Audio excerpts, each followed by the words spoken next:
And so we see except then he had one final line. He said, it's very similar to the design patterns we see in modern digital computer, except that it's being executed with an 8.0, 9.0, 10.0 elegance, anything beyond anything that we've ever done. If God created the first cell, was it a perfect cell?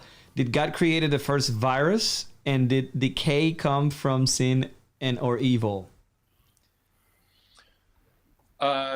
I think the first cell was an elegantly designed cell, and I write about this in Signature in the Cell. Just not only the genetic information, but the sophistication of the information processing systems that we find in even the simplest one-celled organisms, to say nothing of complex multicellular organisms like ourselves. When I was writing Signature in the Cell, we had in our office an architect-level programmer from Microsoft who was helping my colleague Doug Axe write a program to simulate what's called the gene expression system, how the information in DNA it regulates the production of the proteins and protein machines that cells need to stay alive.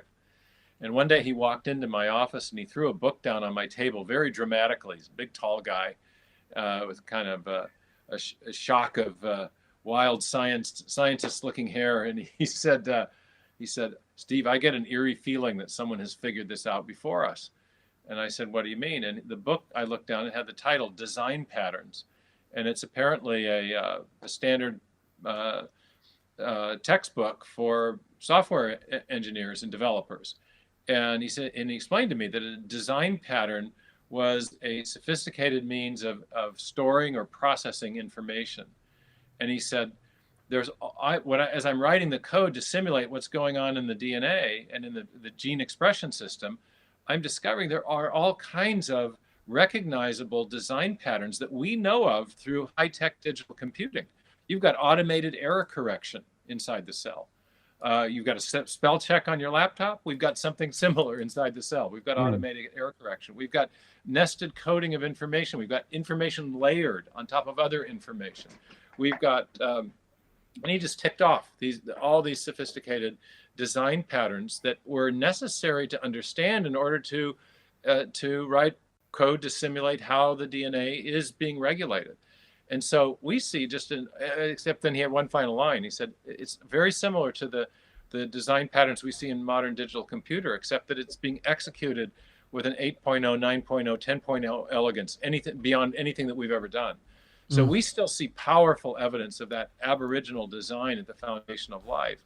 And I think what's going on with virulence, whether it's in bacteria or in viruses, is evidence of the decay that we're told to expect in the natural world. Now, within the field of biblical theology, there are different concepts of what's called theodicy, how that deleterious effect on nature entered the world. Was it purely by human sin or human rebellion against God, or was there prior rebellion against God that also affected nature? And there are different theodicies. And we'll leave that for this discussion to the theologians.